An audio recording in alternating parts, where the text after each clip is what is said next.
Mixed martial arts. Mixed martial arts. How do we like our martial arts? We like them bare knuckle! Woo! Yes, we do. And I have a feeling that come tomorrow, most of you watching this and listening to this program will feel the same way. You will prefer the bearing of the knuckles to the covering of the knuckles. That I feel very confident in as we welcome you to the KnuckleMania 4 and UFC Vegas 91 preview show here on MMAfighting.com. Hello again, I am Mike Heck, and what a crew we have here. First of all, we have Mr. Hot Take, Mr. No Gray Area, the fart score master himself, Mr. Jed Meshew. Jed, how we doing on this Friday? Vibing. Just got done watching a brilliant film that we will be reviewing later today for this week's edition of This Is Cinema. And, going to talk about some UFC stuff, I guess. So that'll be exciting, yeah. Yeah, something tells me we're not going to spend a ton of time on this card, but we'll probably just get it out of the way. And joining me, because I think we may need this when it comes to talking about this UFC card, Prince of Positivity, my best friend, Alexander K. Lee, Canada's own. That's not Alex K. Lee. That's still me. That's still him. That's still not Alex K. Lee. Hey! Oh, did you hear the boo-booing? The boo-boo. Did you hear that, though? Yes. AK's on one today. You didn't need How are to you, see. Mike? Yeah, you didn't need to. I'm good, man. I'm good. I'm excited about the UFC. I'm excited about the BKFC. Excited about Jed said the movie we just watched. It's a good time all around, man. I'm having a good time. Okay. You're excited about the UFC. I think you're the first person I've heard say that. I've been the one that has been trying to sell this card as being not the worst card. I got so many of those on Heck of a Morning this morning. Is this the worst UFC card of all time? Is this the worst Apex card? And I think we've had worse this year on paper, honestly. But we'll get to Jed's fart score in a second. I think you guys already saw it. But AK, you're excited for this card. How excited are you? What's the gymnastics score for UFC Vegas 91? And is this more on the worst card conversation or the I think this is a little bit better than you all think conversation?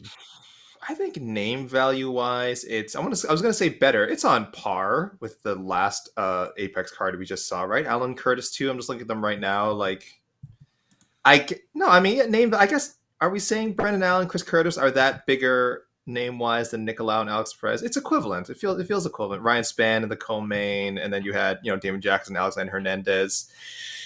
I don't think you can comfortably say one is that much worse than the other. So they're all kind of there's a tier. There's like a bottom tier of Apex cards, and I think they just all kind of go together, right? So I don't know. I don't know if it's better, if it's worse. I mean, if I had to give a gymnastics rating, whatever I gave, I do not recall what I gave Vegas 90. It would probably be in the same range, 6.5, 6.4. I don't know, and I think that landed pretty well. Like the card it existed. Probably people would give an even lower rating, but for me, it's like give me a decent night. Give me a decent night of stuff happenings, and I'm satisfied. So I think we'll get some stuff happenings on Saturday as well. The card existed. The card existed. How much better does this one exist, Jed? Remember, we had Jairzinho Rozenstruik and Shamil Gadzhiev headline a UFC event earlier this year. Marcin Tybura was in the main event of a UFC Apex card not that long ago. 2.5 farts?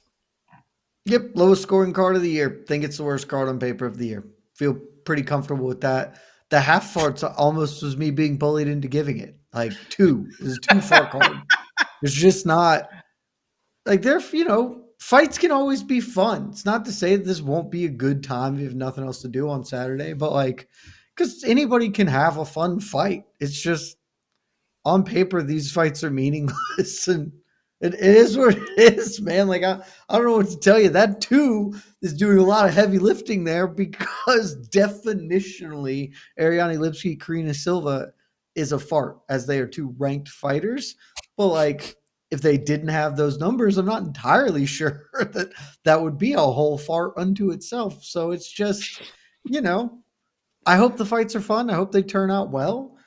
I think this fight card is pretty clearly, to me, on paper, worse than the Brendan Allen Curtis card, which was awful. Not here to say it wasn't, but like there were at least some spots heading into that where I felt a little bit better, and I feel really comfortable giving this 2.5 farts. So yeah, we're this is the price. We've been saying it for months. This is the price we paid for 300. I'll pay it. I'm willing to pay that price.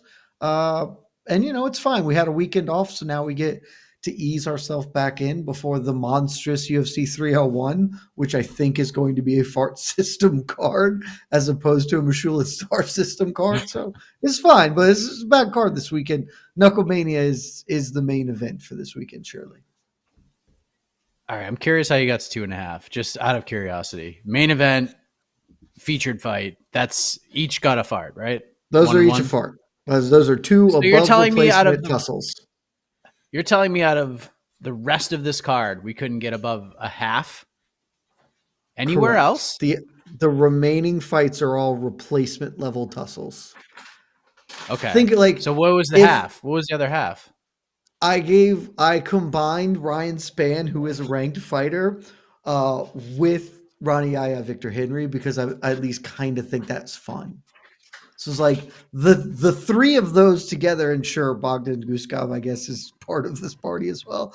All of that together can get you to a half a fart, I think. But think about it this way, Mike. If none of these fights happened outside of the two ranked matchups, would you care at all?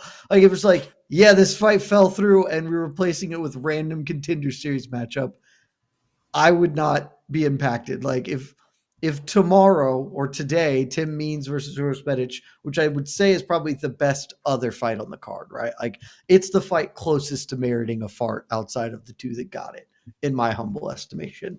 If that fight fell off today because something happened and they're like, instead, Uros Medic is going to fight random contender series sign up on a day, would you care? I wouldn't impact my no, I'm not going to watch it. It's just like, oh, it's okay. It's probably a little worse, but it's all in the same milieu of stuff. So this is it. These are all replacement level tussles, and hopefully they'll be fun. You replacement players can be fun. I love the movie The Replacements. It was terrific. Scabs that they were, still a fun movie. So maybe this can be fun. All right. Okay. I don't even really know where to go with this card, honestly, and I think that probably speaks to the system a little bit more. But I guess the biggest question on this entire card, AK, is obviously with the main event. Alex Perez has had a tough go of it.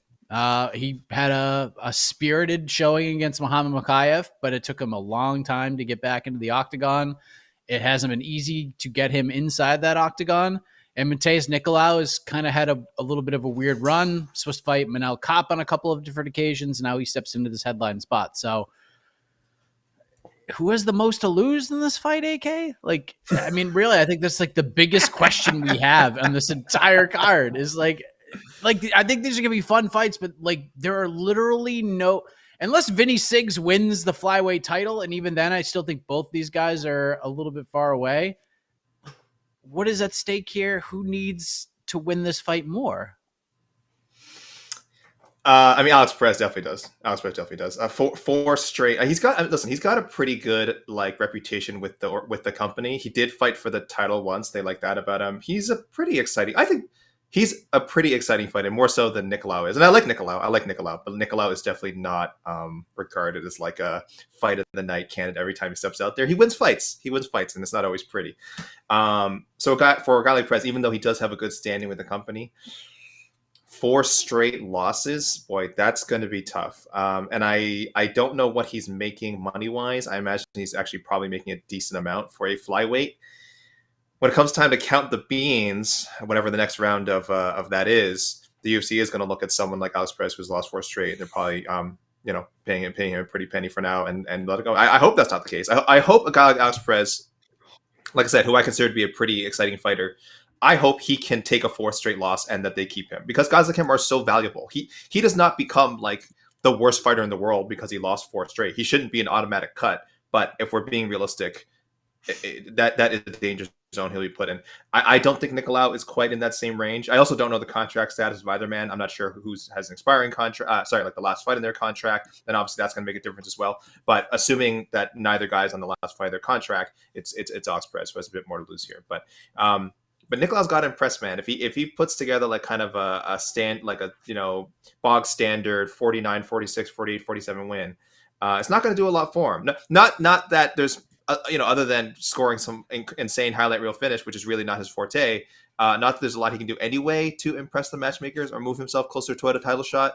But for his side, the pressure's on to I believe he's favored, so the pressure's on to impress here, Nicolau. You're getting yourself a main event. And yes, it's not the main event you expected. It's supposed to be a rematch with Kopp, and a win over Kopp would have done a lot more for his stock. But it's still a chance. It's still, you are headlining a UFC card in the year 2024.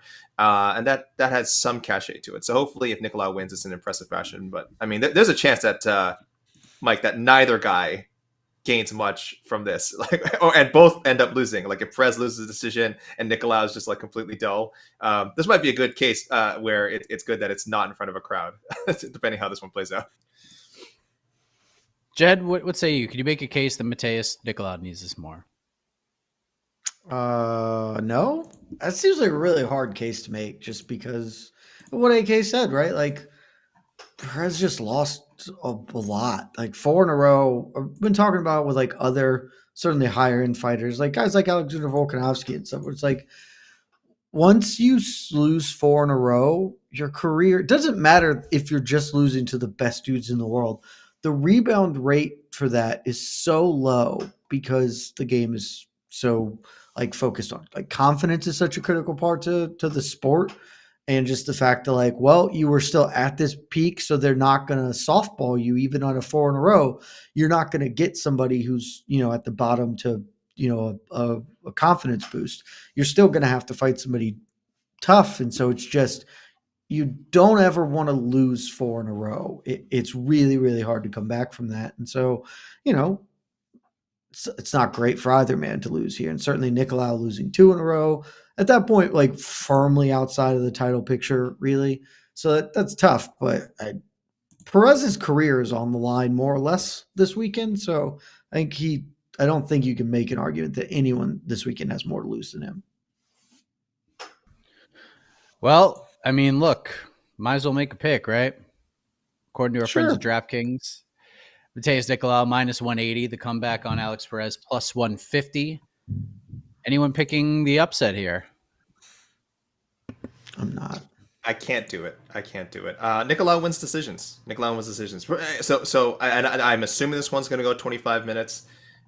This is just a Nicolau fight, man. He's going to stand the outside. He's really going to annoy Perez. Perez is going to try and get some flurries going, try and maybe take him down. Nicolau's got a really good ground game, so it's not like Perez can just wrestle him to death. This is not a thing.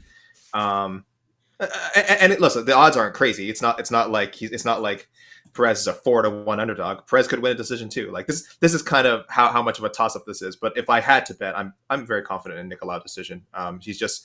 He's a point fighter, and I assure you, I mean that in a complimentary way. Again, at the end of the day, the point is to win, not get hurt too much, and collect 2 paychecks. And Nicolau has done a pretty good job of that in the UFC. So when I say point fighter, I don't mean that derogatory, but it is his way. Anyone who's watched Nicolau's followed his career knows that that's how this man gets things done. And I think that's how it's going to begin on Saturday. Jed, I'm going finish. I'm going finish for Nicolau, just because when Perez loses, he just gets tapped a lot. 5 or 6 of his career losses are by submission. And he's not a bad grappler, but he does seem to have a knack for losing scrambles badly. He's good until the moment it's suddenly just catastrophic. And Nicolau is a very solid grappler in his own right. I'm just kind of playing the numbers, because Perez is so willing to exchange on the ground, but somehow lets people get deep into chokes before he's like, oh, this is bad. And I think Nicolau is good enough to finish it. So I'm going with the later submission, round 3, round 4. Fight's going to play out a little while, but I wouldn't be shocked if it did go to the cards. But yeah. I actually think if a stoppage early comes, it's going to come from Perez. I just think he's going to go all out and hope something crazy happens. I don't think he lands that fight-ending shot or, ends up in that fight-ending scramble where he is advantageous and gets the win. But I'm with Nicolau as well. I think it's just a, paint by number, green is grass, sky is blue, decision win. Like pretty much the way AK ironed it out. I think that's how this fight's going to play out. But yeah, give me Matheus Nicolau to get it done. And hopefully it's a good fight and Alex Perez can get another chance because he is one of the nice guys in the sport. Dude's gone through the ringer to get to this point, and let's see what happens. Last thing I want to discuss about this card real quick, because everyone wants to talk about KnuckleMania, because that's how everyone's going to talk about on Saturday. Jed, on the post-fight show on Saturday, the UFC post-fight show, what's the first thing we're going to be talking about?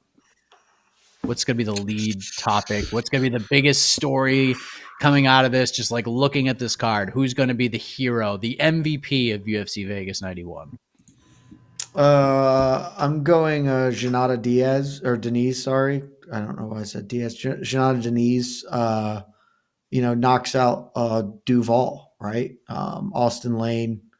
It's just gonna be a highlight, and Janata Denise he's a former glory kickboxer, and like that's the big selling point to him, right? Glory kickboxing is the greatest base for mixed martial arts at this point in time. Mike, you're the man who stole the wonderful Alex Pereira from me. So you understand the value of a glory kickboxing base, and Denise has that. He wasn't like a great glory kickboxer. He's like certainly one of the lower end ones coming through. But he goes out there, gets a big highlight heavyweight knockout.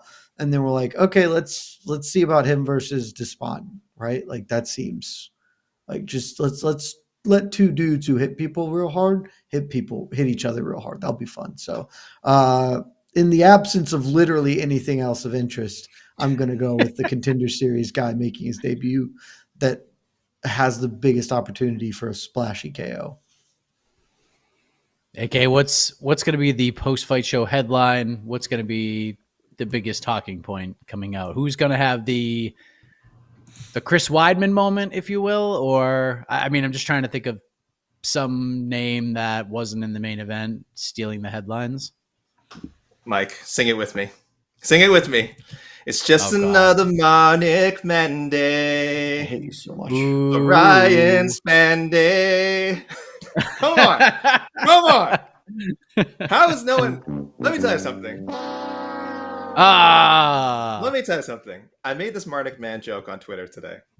Before I did it, because this is not her UFC debut. This is not. Of course, I'm talking about Marnik Man. She's fighting Ketlin Souza on the prelims.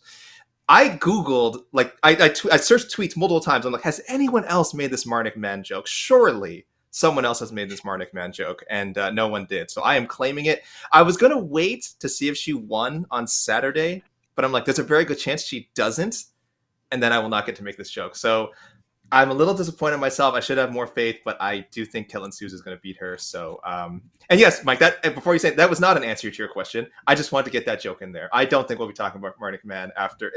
If she does beat Ketlin Souza, she certainly will be one of the storylines of the night. It just seems unlikely. I guess if I have to have an actual answer, no one's really talking about this Jonathan. Well, they were before. I feel like this was one of the fights people were talking about on the card, and then it's kind of gotten lumped in with people kind of not wanting to talk about the card. I love the Jonathan Pierce, David Onama matchup. I don't know if either guy long term is a contender. I honestly couldn't tell you. It's such a deep division, but I think one of these guys is going to pull out a highlight. I'll say I don't think it's fight of the night. I think I'll call it now. Pierce or Onama. One of them gets a performance bonus. There you go. And yes, for lack of relevant storylines as far as contender wise, championship wise, et cetera, controversy. I'm fingers crossed, nothing too controversial. I think we'll be talking about one of them as having been a highlight of this show. It's probably gonna be Bogdan Guskov, for better or for worse. Maybe. Hank, baby. Yeah, either he lamps Ryan Spann or Ryan Spann badly lamps him. And either way, I'm taking Hank in that fight for the sake of it. Just because, I don't know. Ryan Spann's burned me a lot. I'm just done with it. you want to set up that Bogdan Guskov, Anthony Smith showdown. I just want that fight to happen. After Anthony Smith gets obliterated next weekend, I'm not confident that he'll fight again. But if he does, then yes, let's set that up. Anderson Silva always wanted to fight his clone. Sure, this is the next best thing to that for us. Well, yes. I believe this is this is a 4 p.m. prelim, 7 p.m. main card affair. I'm pretty sure that's what it is. Correct. You are correct, sir. Yep. Yes. That might get it to 3. That could get it to a third part. Just a slightly earlier start time. It's not that bad. If this is a 1 prelim 4 main card Eastern time, I mean, definitionally, those fights are not above replacement tussles. I just like the replacement tussles better because of the timing. But spiritually, yeah, it helps. Yes. But listen, I think most of the combat sports community, you're going to be out and about. You'll probably spending that time taking the significant other out to dinner or going to the beach, maybe going for a jog, rollerblading, whatnot, because you have your alarm set for KnuckleMania 4, which is going down in Los Angeles, California tomorrow. Of course, the main event, Mike Perry versus Thiago Alves. We had the press conference yesterday. Weigh-ins going down later today. We'll have coverage on MMAfighting.com. Casey will be in the building for all of that stuff, including the event tomorrow. AK, I don't know, you know what, Jed, I'm going to start with you because somehow the fart scale has become a thing. It's become a madness thing. How, and then obviously the Michelin scale has its own system. How do we rate KnuckleMania? Is there a scale? Does it even need a scale?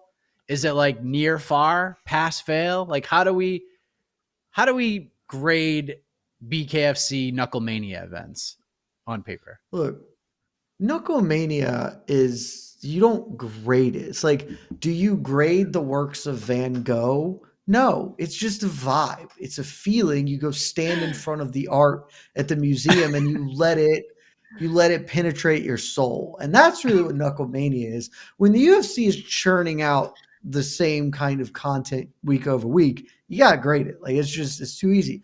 KnuckleMania is finding new and interesting ways to speak to you spiritually. And that's what they've done this weekend.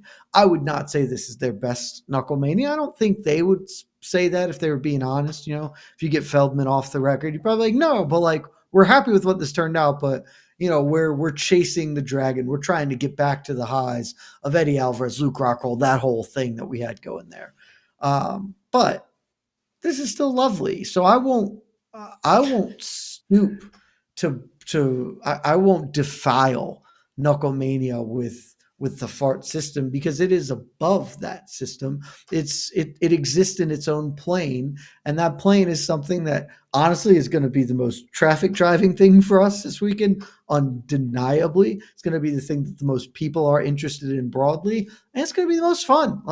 If you're watching fights this weekend, tune in to KnuckleMania. You can watch them both, sure, but if you got to pick one for whatever reason, KnuckleMania, drop the boys the pay-per-view money, totally worth it.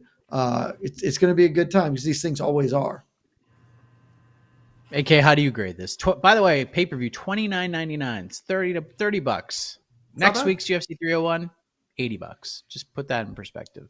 AK, where are we at? Well, BKFC KnuckleMania firmly ahead in our YouTube poll. 60. I didn't even really. The question is, I just put UFC Vegas 91 or KnuckleMania 4. So I mean, I don't know if I'm asking, which one are you going to watch? Which one do you think is better? But essentially, what would you choose in a broader sense? 64% BKFC right now. Not too surprising, though. When you consider that we low. Are, yeah, that's well, that number should be higher. Be 75 or more. I think you have to keep in mind those rookie numbers. Anyone watching our shows are primarily MMA fans. I mean, they're also, there's also they enjoy BKFC, they enjoy boxing, they enjoy other martial arts. But generally, you would think our polls would be biased towards UFC. So for the fact that it's 64% is pretty telling. I mean, this is a primarily a UFC audience, right? So, very strong number. I agree. It could be higher, but I think we're getting the idea that more people are interested in KnuckleMania 4 this weekend. So if I had to go pass fail, I mean, it's a clear pass. A clear pass. Yes, not as in pass on watching, as in pass as in pass with flying colors. Love or hate Mike Perry. I mean, listen, this guy's a star. We're a broken record at this point in the MMA media talking about what a great move it was for him to go into bare knuckle boxing. How he is, I don't even want to say reinvented himself, because so much of his act now is what he kind of built up in MMA.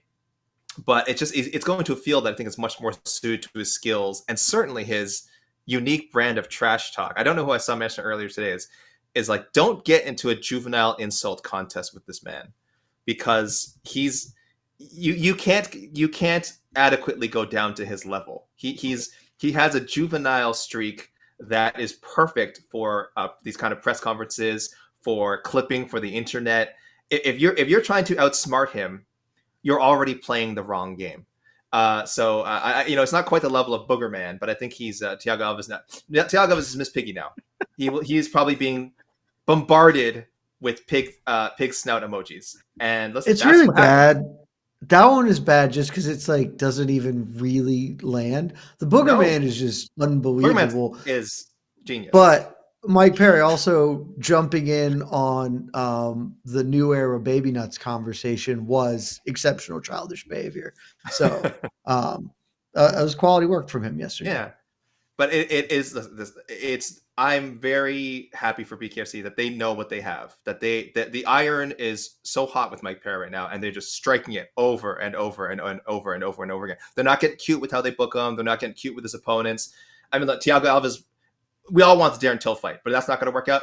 You just find another name. Find another name that people know. Thiago Alves himself just said that he was essentially retired. Like, this is not an elite striker anymore. This is not like, there's a reason why I'm sure Mike Perry, I haven't seen the odds for BKFC, if there even are odds. I'm sure he's at least a 3-1 favorite.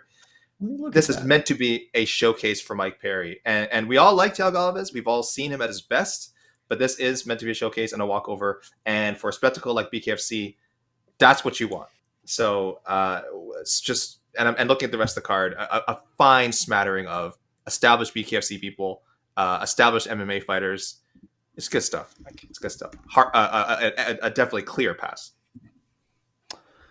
Minus 475 from Mike Perry, according to Caesar's Sportsbook. Yeah, that sounds right. Yeah. That sounds right. That sounds right. But I mean, who the hell knows? Who the hell knows? Yeah, Mike Perry. Yeah, minus 475.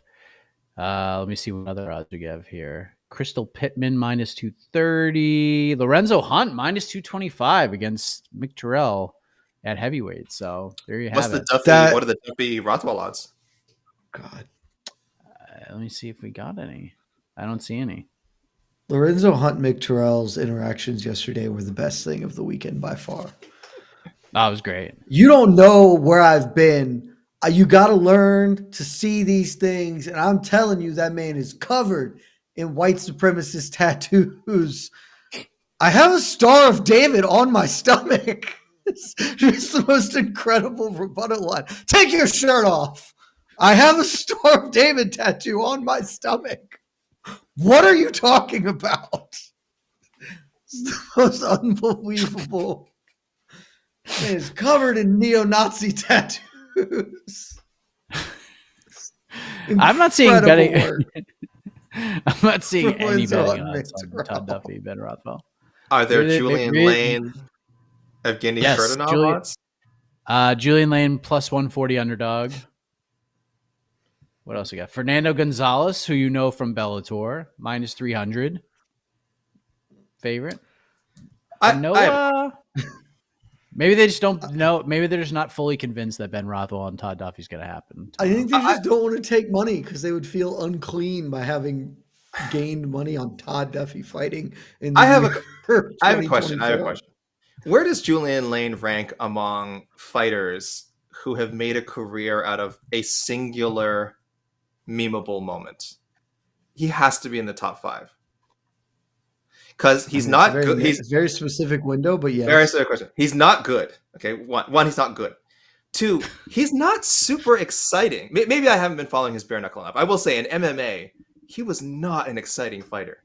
he had this. I believe I can't remember anyone. He's probably on another list of guys who have said the most times that they're going to knock someone out and never, and just gone to decision after decision after decision after decision. One KO win in his entire career. His entire career, and I am not knocking. And he looks like a guy who should he's a super jacked guy. I am not knocking Julian Lane, by the way. If anything, I'm applauding him for the career that he has made. He's made a lot of money relative to his skill level. It is, it's just the chart, like skill level and money made is just like inverted skill level. I'm just trying to think, if it wasn't for that "let me bang bro" moment, this guy's not here. We're not talking about this guy for the last like 5 years. It's so weird. Good for him. Good for Julian. By the way, I'm looking at BetUS right now. Mike Perry minus 725 currently. Yeah, I might go to BetUS when this is over and investigate Thiago the other Alves side of plus that 425. Can we get a pick? Jed, do you have a pick? Do you have a pick for this? No, I would probably pick Perry. Like straight up, I would pick Perry to win because he is very good at this specific thing. But Thiago Alves is like no joke. And the thing about Thiago Alves is he has experience in this. Like you get Eddie coming over, and we can feel some type of way about what Eddie is like kind of conditioned to do and sort of how he believe. But basically every time someone makes their bare knuckle debut, their immediate comments after like, that was just way different than I anticipated it being. Like we trained in it for it, and it's still just like live fire is just not the same. Thiago Alves has done this before. This is not his first rodeo. And so he's been off for a little bit and, was retired. But honestly, like, it would not at all surprise me if he came in there. I'm just like, he is a better striker. He is actively a better striker than Mike Perry. He might not be a better bare knuckle fighter. We're going to find that out. But I think that he is certainly a live dog at that kind of a price. The price is enormous. So, yeah, well, I mean, we'll see. That's why, like, it's a matchup I never would have thought about, and this is what Dave Feldman and BKFC do very well. I love when you can make matchups that I've never thought about, but am interested in. And this is one I have never been like, that should happen. But when it was announced, it was like, you know what? Okay, that there's intrigue here. There's a story. There's something to hook me in on this, and again, they nailed it. So, I'm excited to see what happens tomorrow night. AKA, are you going with Platinum Mike Perry as well?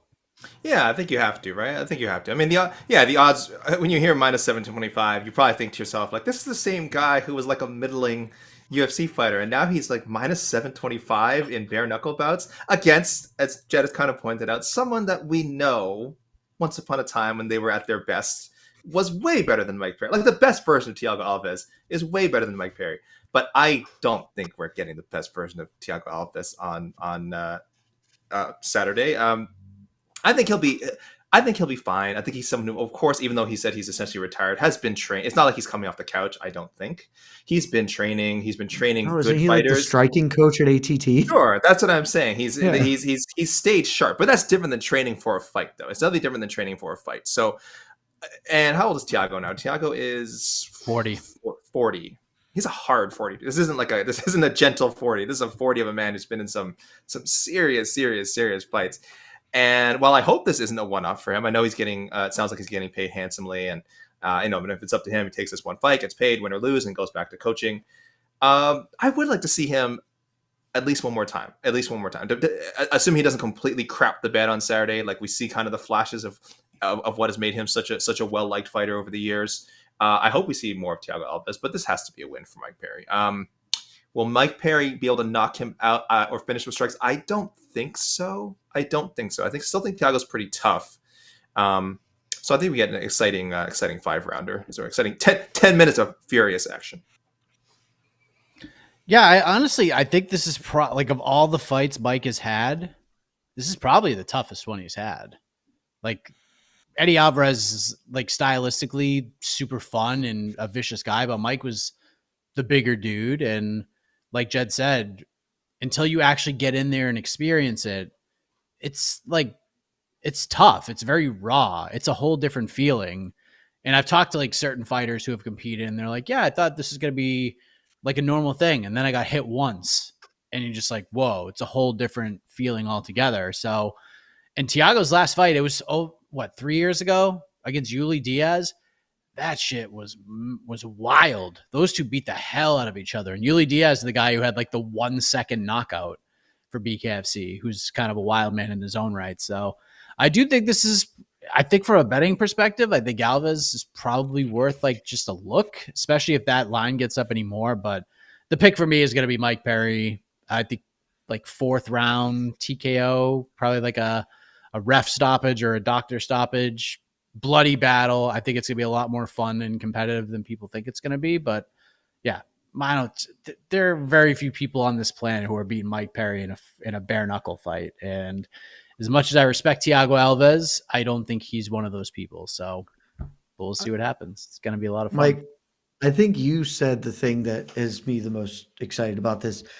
It's going to be a battle. Like Mike Perry's other fights honestly have not been like MVP, I guess was. Was also weird in spots, but there weird. Was back and forth they're going, but there was just weird. This probably isn't going to be weird, but he's not going to run over Thiago Alves and vice versa. Like they are going to be just ripping chunks out of each other in there. And so it's going to be awesome. Like it's going to be fun. And that's why this is great matchmaking. That's why I'm excited for it. And, it's why BKFC wins the weekend. Oh, yeah. They definitely win the weekend, and they will win the weekend. They also, a little note out there, if you're, I don't know, promoter holding a boxing event, let's say June 1st, they put it on a weekend where they're not facing a lot of competition as opposed to UFC 302. I don't know, just pulling that out of the air. Maybe choose weekends that have bad UFC cards on them as opposed to great UFC cards on them.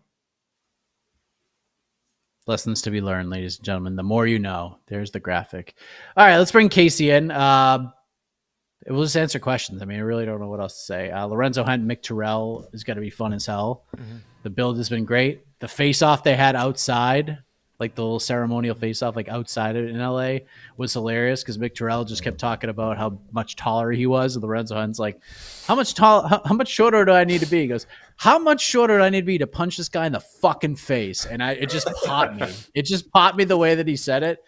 We got Todd Duffee against Ben Rothwell. We'll see. Julian Lane back. We mentioned some of the other names. Angulo. Angulo. There was a lot of Mexican media at the press conference for Angulo in particular. So I think for BKFC, I hope they think Angulo does well. But it was really interesting. Of course, a boxer passes prime, but it's gonna be interesting. WBO champion though, Like, oh yeah, he was an Olympian. Is he medal at the Olympics? Not sure. Yeah. I don't think so. Fought Canelo, main event pay-per-view, lost Canelo, but, big name boxer. 2 41-year-olds getting after it. I respect. Absolute respect. He's going to do the worst.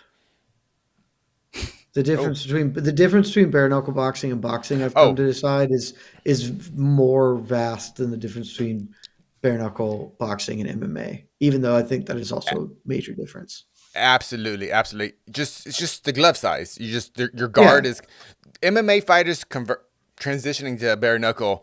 Their guard is essentially the same. For boxers, you have to erase years and years of muscle memory. You're adjusting all that style, and because the big thing that I think I've decided, like listening to fighters talk about it, is like, sure. It just feels so like everything about how your life has been conditioned to fight in 4-ounce gloves. Mm-hmm. And the shift to that is really jarring and difficult to do. Boxing has that shift. And also they haven't been training in even 4-ounce gloves. So it's like there's a tactical fundamental difference too. Yeah. So he has the biggest gap to cover here. Yeah.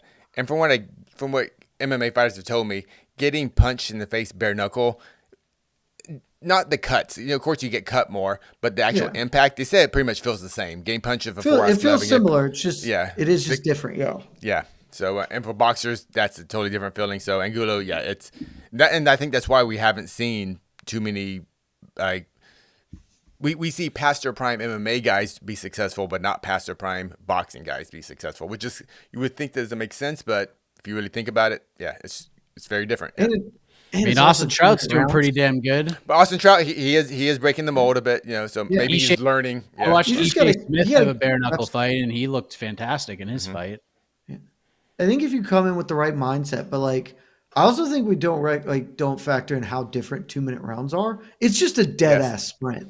Like it is a dead ass sprint, whereas boxing is, unless you're doing 4-rounders, boxing is never a dead sprint. MMA is also never a dead sprint in sort of different ways. Like this is like glory kickboxing. You got 3 rounds and 9. You better just beat the shit out of them as hard and as fast as you can. And that's also just a huge change. Yeah. It is. It's also like that's a very good point. That's a very good point. Yeah. Yeah, but that's also why some of the guys who have come over from boxing that have had success have been why they've been successful, because usually the guys they fight are like, we're just going to sprint and go bananas and try to knock this dude out. But then they fight a boxer who is at least somewhat defensively sound. They can't touch him. They get tired. And the boxer just picks him apart the whole time and starts busting him up.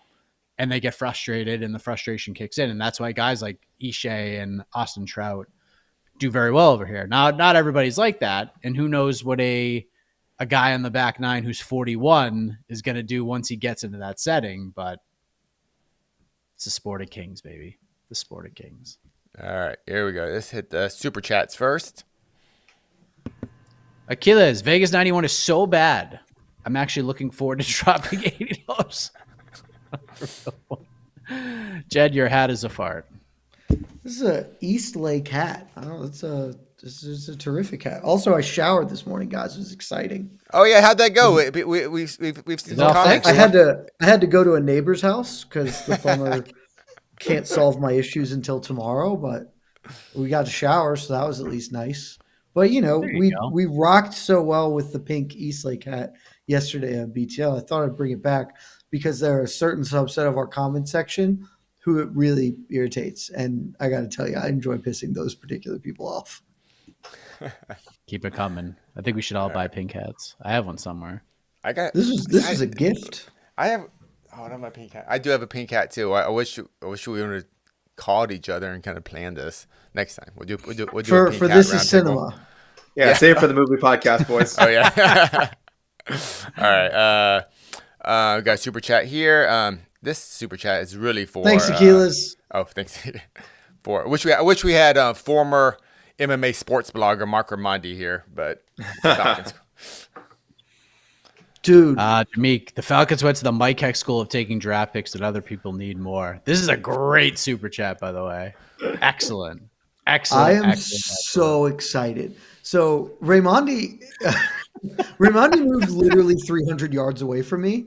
Like I can see Raimondi's apartment building if I take 4 steps outside my house. We figured this out last week because he knew he was moving, and he and I were chatting last week. He was like, "Yeah, it's like," he was saying about a place he frequents for breakfast. It's like, yeah, that I know exactly where that is because it's right next to me. And then we figured it's like, oh yeah, you moved within a rock's throw from where I live.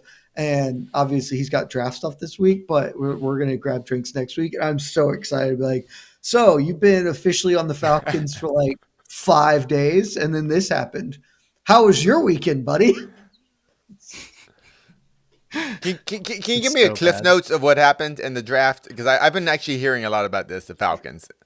So the cliff notes is the Falcons with the 8th overall draft pick, which is a very high draft pick and a very valuable draft pick, drafted a quarterback out of Washington, Michael Penix Jr., who is, old and maybe not good. But even if you just assume he is good, that would be okay. But for the fact that in this offseason, they spent $180 million to acquire a different quarterback who is ostensibly contractually their quarterback for at least 2 years.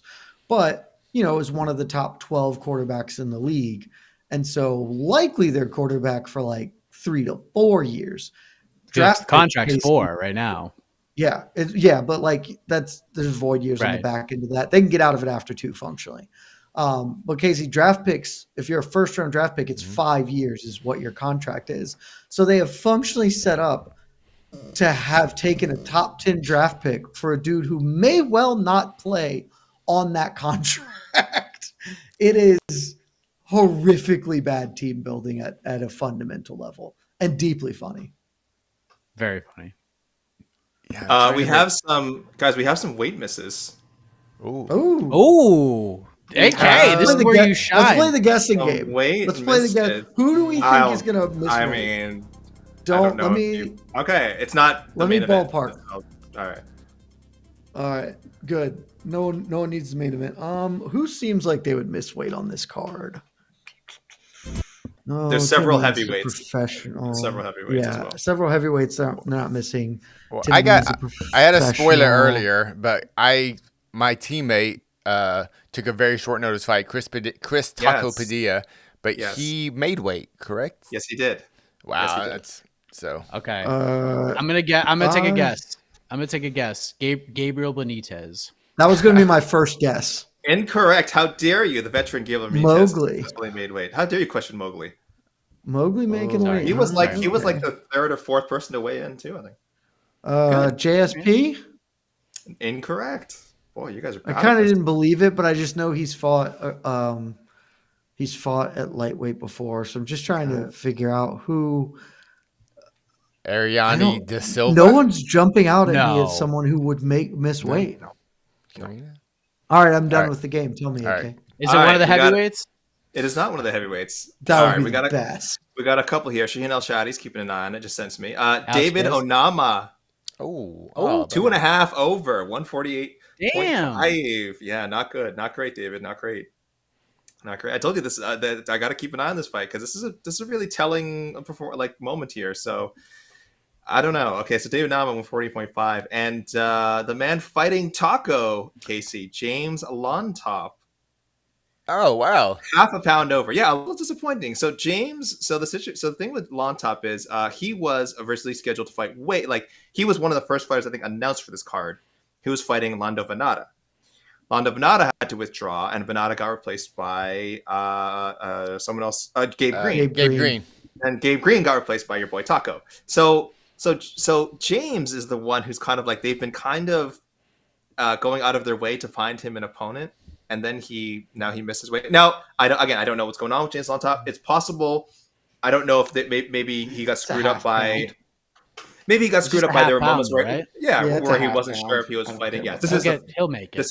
Yeah, this is the first weigh in. There is there's only 10 minutes left. So I don't know if he gets an additional hour. I think Las Vegas. Yes. Yep. Okay. Just go spit in a bucket. But it's a half pound. It's half a pound of spit. Cut your hair, hippie. Cut your hair. Cut your hair and you're there. Yeah. I do wonder if the opponent changes might have screwed up his whole cutting procedure. Maybe there was times where he's he wasn't sure if he was going to be able to stay in the card. And again, I'm just making excuses. I just don't want to necessarily say that he was negligent and just flat out missed weight. But 2 so far. So I think that'll be it though, because heavyweights, I think we're still waiting on. Let me give you guys an update when I have one, so we can move on for now. All right. Thank you much. Thank you for the update, AK. Thank you. Last and one more super chat coming in. Chase, the UFC making fans watch a damn Belal fight at 4 to 5 a.m. is equal to Chinese water torture. Also, Jed, if they make the Shavkat fight, I'll buy dinner from wherever you want. I hope. I don't think they will, but I was allowed to do what spoke to me personally, and so I did it. Yes. All right. It'd be the right call. I mean, other than maybe it'll be the fight of the year. You never know, but that is going to be. Did we expect Brennan Allen, Chris Curtis to be what it was? No, we didn't. We did not expect that to be what it was, and now it might be the fight of the year. I don't think it is because we had the BMF title fight, but it's going to be. It's a top 7 fight of the year already. But we'll mention it. That's at least not outside the realm of possibility, just because both of those fighters individually have been in fun fights. That's not. Both Belal and Leon are not in fun fights individually. And this is not a 2 wrongs make a right situation. 2 negatives do not make a positive. I love how we all, I think in the media and fans, I feel comfortable speaking for the majority here. We all know that this fight should happen. We all know Leon Edwards should fight Belal Muhammad. I agree. but very few of us it's like we just want to get it over with. It's like we want it to happen so we can all move on. We never have to mention Belal. AK, you know what it is? It's leafy greens. Just get it done so we can go on to other things. Yeah. Hey, finish your leafy greens so you can earn your that dessert later. Yeah. We need the roughage. It'll be good for the digestion. It'll help the the colon out, but we're not pumped about it. We just want it over. Is there an equivalent in the past of Leon Belal, like in terms of like it's a fight that made sense, but no one wanted to see it, but we finally got it, and I don't know, and maybe it was worse than advertised. Or was it Leon Colby? No. Oh no, that fight didn't make sense. That fight was dumb. It's actually Leon Usman, but then it ended up having that head kick KO. If that head kick KO doesn't happen, then it is exactly that fight because we're like, okay, yeah, Usman won. It was boring. There we go. But Leon broke the universe with one of the greatest knockouts of all time. Yeah, but that fight was not a good fight. The fight was miserable. Yeah, if you try to rewatch it was a fun first round because Leon gets top position. You're like, oh, something's happening here. And it's like, actually, no, Usman is doing very Usman things. And then it suddenly happened. And so, but that fight was 60 seconds away from being what this fight is now. So maybe Belal does something similar and this will also live on forever. Could happen, but I just want it to happen so we're done with it. Yeah. All right. Thank you much. There's got to be other. I'm going to keep looking. Yeah, maybe. Yeah, thinking there's got to be other ones out there. All right. Hold on a second. Oh, I like this question. What fight would you swap from the Apex card to take place in KnuckleMania? I think this is the easiest. This is probably the easiest question. This is probably a very easy answer. Great question. Austin Lane and Denise. That's a good one. I wouldn't pick that one, though. I think that is a good one, AK. I like that one a lot. That's a great one. We maybe someday we'll see that. We'll see those two guys square off without the Austin Lane. I don't know how much I care about. I don't know how much I care about half of this, but Tim Means feels like he should be in BKFC. So Medic, I guess. I don't know how much I care about Medic being there, but Tim Means fits. It's Ryan Span, Bogdan Guskov for me. Sure. Bogdan could be a star over there. Just seems to fit him really well. Saying Ryan Span can't be? Dude, I mean, he could, but Bogdan is just like wins and losses don't really matter in BKFC.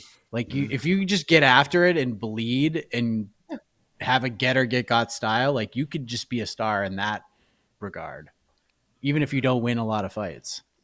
Which ain't bad. I like that. Business philosophy. I like it. Yeah. I like it. All right. Casey, I'm going through lists of championship fights. This is just related to what other leafy green fights were out there, right? And the first one that jumps to mind is like, so John Jones versus Alexander Gustafsson, the first one.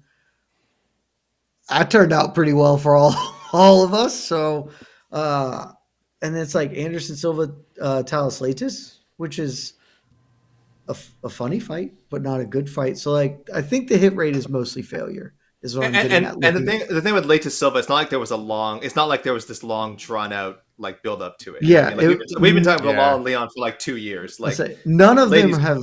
I don't think any fight has that level of a long drawn out thing. But just kind of looking at past UFC title fights, like did Aljo? But how about Aljo Yan? Aljo Yan, the first one. No, people didn't think that was leafy greens. We were so pumped for that one. Oh yeah, really? Yeah. Was that Aljamain's first title shot? Right, that was his first title. Yeah. Right? Okay. Yeah. This is the one where we have a main event, but we're all. I mean, but Aljo and Peter Yan are about to fight. Like this is the people's main event. Really? Okay. When in history? Because I remember was it the Aljo re-signing? I remember for a long time Aljo was like, no, he's never getting a big fight. Like that was like his storyline before. But the fans actually it's like almost the opposite of Belal. It's like back then that was fans actually liked Aljo. For the most part, fans liked Aljo, and we're like, why is this guy never on main cards? Why is he not getting his title opportunity? And then he finally got it. It's almost the opposite with Belal. We're just like, there's just not a lot of demand for it, and we know it's going to happen, but we just don't care. Which is so wild too. Like the man has done literally nothing wrong. No, he's not. I mean, he just is literally. He's a good dude. He's personable. Yep. You know, he's not the most fun guy. He has to fight. He beat the hell out of Sean Brady. He beat that ass like Great real bad. He but that's what we're thumped up saying. Gilbert Burns something proper on 2 or 3 weeks notice. Is if I were going to go back and watch again? Yeah. No, but he took it on short notice and beat his ass. The guy has done nothing wrong, but yet the MMA community, UFC fans in general, have all decided to just completely turn on him. And he's become a gimmick where it's like, how funny can it get? He's done lots of things wrong. The community has turned on him, but I guarantee the majority of the community still says yes, he should get a title shot. And this is what we're saying, just so we can stop talking about this. He's obviously done enough to. You cannot dispute that he deserves a title shot over many other people at 170. But it's just I don't know. No, but there's no. I'm gonna say. I mean, as a human being and as a fighter, from a meritocratic standpoint, he should have gotten it 2 years ago. If he had made better decisions when the lights were bright, especially with the microphone in his face, he would have got a title shot 2 years ago. So that has hurt him in that point. But at this juncture, after those last 2 wins, what the hell else does this guy have to do? Just hope Shavkat slips on a banana peel in training or something? Is that it? He just has to be the last guy available? Kind of. So he's just the victim of the worst circumstance in that while he is undeniably the most deserving, there are other fighters who are deserving, which is tends to not be how this situation breaks out. It's well, I just wait and I'm the only guy who makes sense at this point. And now I get to it. Read Leon Edwards. That's how Leon got there. The only dude who makes any sense at all right now. But there are other ones. And I honestly think part of it is that it's Leon. If this was Belal, if Shavkat was the champion, people would be like, yeah, it'll be fun. Him fighting anyone's fun. Leon versus Belal is gonna be awful to watch. And so there's just no momentum to let merit win the day when the cost is gonna be a lot. It's just not gonna be a fun fight. I don't think. Could always be wrong. Hope I'm wrong, but I think all of it works against him right now. All right. Thank you much. And Leon's being real lame, but whatever. Yeah. No. Cisco, Jed equals GOAT, recently started a YouTube channel, and y'all are a huge inspiration. Could use support from MMA Fighting Family for the Scrappers. Thank you all. Shout out to For the Scrappers and Cisco. Let's go. Good luck. Cisco. Words, man. Good luck. Go get it. I'm not going to give my stamp of approval to anything that I don't believe is good. So I'll have to check it out before, shouting out For the Scrappers, but we'll see. Just keep firing bullets. Yeah. You are our competition. I cannot support you, Cisco. Cisco, you got your shout out, but you're now the Cisco, if you happen to have Cisco, if you happen to have Saudi money, DM me because I am available at a certain price. If you would like in your words, not mine, GOAT on your team, there is a price for that. Make sure you do a draft and steal everybody Jed wants to draft, and he'll love you even more. A kid to a WrestleMania moment. What current or recently released UFC fighter would get the biggest pop if they made the jump to BKFC tomorrow night? Someone realistic. Biggest pop from who? From me? Nate Landwehr. Yeah. There you go. That's I don't know if he has. Did I say this last time he fought? Where it was he just needs to be in BKFC immediately? I know everyone. We all want to see it. Yeah, we all want to see it. I don't know if he has quite the name value that could say he get the biggest pop, but he's on his way. His UFC fame isn't quite at that level, but he is so made for BKFC, man. And he's made for the UFC too. I don't want to see his UFC run end anytime soon. I love him in the UFC as well, but I hope whenever he's done with the UFC that he's got enough left in the tank, and I think he does, or he will. Excuse me.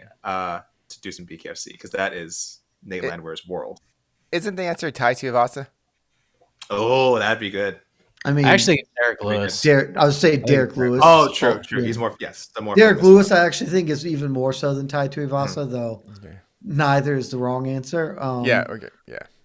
But I'll also just go to what I said yesterday on BTL. After June 1st, Jorge Masvidal makes all the sense in the world to fight Mike Perry. Man owns a bare knuckle promotion. Obviously grew up bare knuckle fighting in boatyards. Would just make a ton of sense. And, he's not released from the UFC, but feels like he fits the qualifications here and would obviously be like if Feldman came out in July and was like, hey, we've booked Mike Perry versus Jorge Masvidal for September, it would be a massive, massive announcement. So that'll be my answer. But all the other answers are good. So that's the answer. That's the answer. Mike Perry beats Thiago Alves, and he's getting his hand raised, and he's cutting a promo, and then like the lights go out, and the Scarface theme hits, and Masvidal comes walking out, and they go face to face, and they have a little pull apart. Right, I mean, that would be incredible. That would be friggin' incredible. So I think that's the answer. It's got to be exactly that. Plus Masvidal defending his striking coach, longtime ATT coach Thiago Alves, teammate, etc. There's a storyline there. BMF versus King of Violence, like it's oh my god, Miami Boatyards to the BK. Like there's just it makes so much sense that if it doesn't happen, I will be legitimately disappointed. Sean Wheelock will be like, "Oh my god, it's Jorge Masvidal," and Chris is like, "Holy shit!" And everyone just goes crazy. It'd be such a pro wrestling moment in like the best possible way. Okay, but we know Masvidal can't show up tomorrow or Saturday for KnuckleMania. Who's a current? Sure he can. I mean, he can. Conor McGregor would. I'm talking like signed. I'm not talking just an appearance. I'm talking like. But Masvidal could fight for them. Chad Mendez was a UFC fighter when he fought for BKFC. All right. I'm just. What are you trying to say? Well, I mean, he has a fight. He has a fight coming up. Yeah. That's what I'm just saying. Well, they're not going to fight tonight. We're setting it up for September. Because, like, at the end of the day, like, if you lose the boxing match to Nate Diaz, is anyone going to be like, nope, not watching that fight because he lost a split decision to Nate Diaz in a pro boxing match? I don't think that changes anything. Yeah. Well, you still have a chance for Darren Till to see what's going on with that story too. I mean, that'll be a big fight. That one would get over with fans, right? Like that one doesn't speak to me. It would get over with us in any way, but it would get over with us. It doesn't get over to me. I don't know how I could see fans being in on that, particularly as Perry's built it so well. But that's one of I would care way more about Masvidal than I would about Till, personally. Yeah, I don't know. You might make fun of me for this one, but I just imagined it. Imagine if Holly Holm came out at KnuckleMania tomorrow. Honestly, that would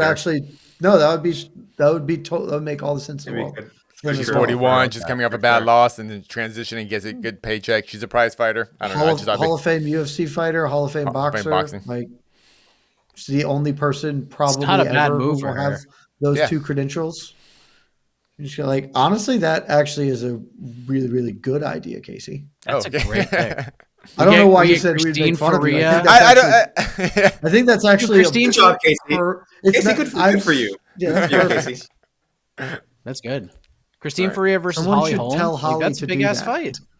Yeah, that'd be awesome. I mean, yeah. Sorry, she'd have to fight Christine Faria, but that's the fight. That's an awesome fight. Yeah. All right. Thank you, Lazy Bed. That was a fun little conversation. I'm glad you pulled that one out because I saw that and was like, yeah, I hope we talk about that one. Lazy Bed had a couple bangers today. Take a couple more. Just a super chat. Chase, who do you guys think fights Tom, Gon or Blades? God, I hope it's Blades. I really hope it's Blades. It's definitely. I mean, Blades. I like Blades. The question at this point. Yeah, I like Cito, it should be Blades. Give another fight first. But Blades has been the heavyweight Belal for like 9 years now. I mean, this guy just cannot get a title fight. Mm-hmm. He cannot. So I feel like, because I don't know if any of these rumors and reports are true from the social media world that Cyril Gane is like, nah, I can't fight. I'm acting in this big movie. I don't know if I believe any of that shit, but I think if the UFC had both guys available for that date, who do you think the first call is? Blades. Gone. Please. I think it's Gone. I think the first call is Gone. I think that's dumb. This is the UFC. This is the UFC. Yeah. I know what you're saying. Yeah. That's true. No, I mean, of course it should be Blades. Of course it should be Blades. But by literally any metric, it should be Blades. Because in the world where Gane accepts and then beats Tom Aspinall, then there's a 0% chance John Jones fights again. Like he fights Stipe, and he's not going to fight Gane again. For what? To what point and purpose? You can't sell that fight. Unsellable. It's unsellable. He's unsellable. He's not going to fight Tom anyway. But at least you could convince yourself of the lie that maybe he fights Tom if Tom wins. Like maybe that happens. If some like you're creating an outcome where John Jones fights Stipe and it is 100% guarantee that that's the end of his career. That's just really bad promotion. You want to open doors, not have closed paths. So that being said, I'm pretty sure Gane actually is the guy who gets the first call. Yeah, for sure. But Blades is the fight. Blades is the fight. They both want it. They both said it. There's no reason not to do it. Just do it. Just do it. It's so simple. Do the thing. Right, don't Atlanta Falcons. Oh. Do the thing. don't Mark Raimondi it. All right. He's a verb now. And last question. Is Alex Perez back against the wall? He's lost 3 in a row with the loss. I mean, we've already touched. Yeah, we just walking papers. No, we didn't. Is he gonna be released? That's what this is the question. I doubt he gets his walking papers. Short notice. I don't think so either. He's fighting for career relevancy for sure. For sure. It also wouldn't shock me because hold on, we've got one. Because he's the most cursed man in the sport right now, or one of them. With the if you go to his Tapology, it's just all gray. Yeah, it's him and Cap. It's amazing that the guy they found to replace Cap was the other most cursed fighter in the flyweight division somehow. But exactly, but at least fingers crossed. At least Cap is winning fights occasionally, and people like him.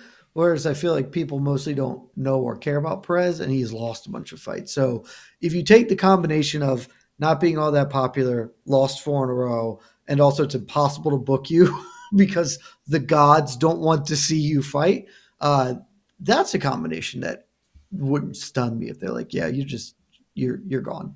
Go pursue other interests elsewhere because this just isn't working out for any of us. And again, somewhat cynically, I mentioned this at the top. Whatever, Alex Perez has been around for a while. He's fought in a title fight. He probably makes a decent chunk of change for a flyweight. You could sign probably 5 or 6 contender series. No, maybe not. 2 or 3. You got 2 or 3 contender series people off of Alex Perez's salary. So that's why. So for anyone asking, wait, why would they release him? They still need to fill up these cards. So yeah, they need to fill up cards. They need as many bodies as possible. And unfortunately, Perez's salary is probably they're doing the math as we speak and wondering if we had to let this guy go, how easily can we sort of replace him? And it's this is why contender series exists, folks. There's just a lineup of bodies out there. So it sucks. I didn't realize this until looking at it.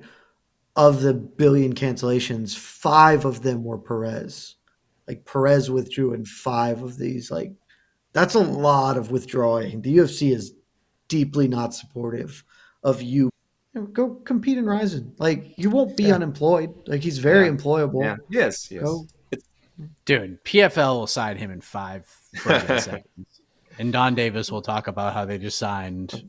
Is PFL opening a flyweight division? Or the biggest current free agent in all of MMA, much like Paul Hughes and Cedric Doumbé did. Alex Perez chose the PFL over all other organizations.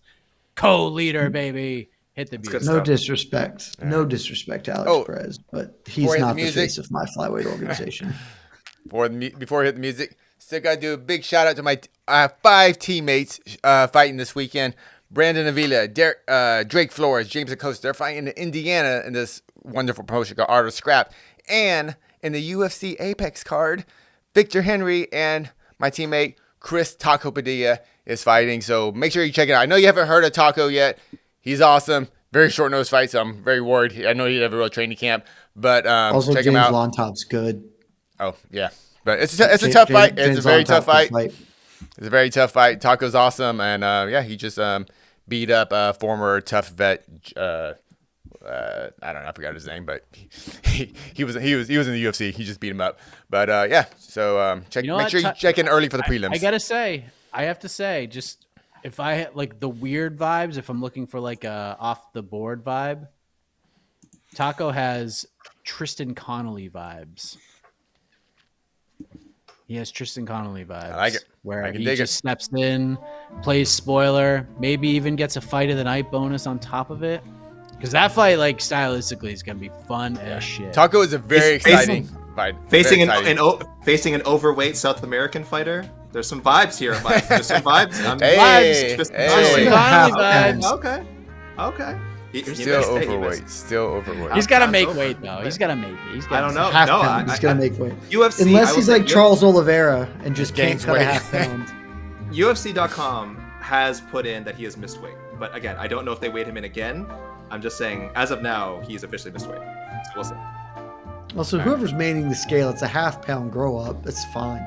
He's no. Listen, Slap this that is shit, say the weight, and walk away. Yeah, this is the Vegas. what are This we is the doing? hold on. This is the Vegas scale guide. That's what he does all the time. That's how you know it's a bad miss. It's because he didn't give him the extra half. That means it's probably 1.5. It's true. That guy is very This good. is- At just, means it's probably like 4 pounds actually.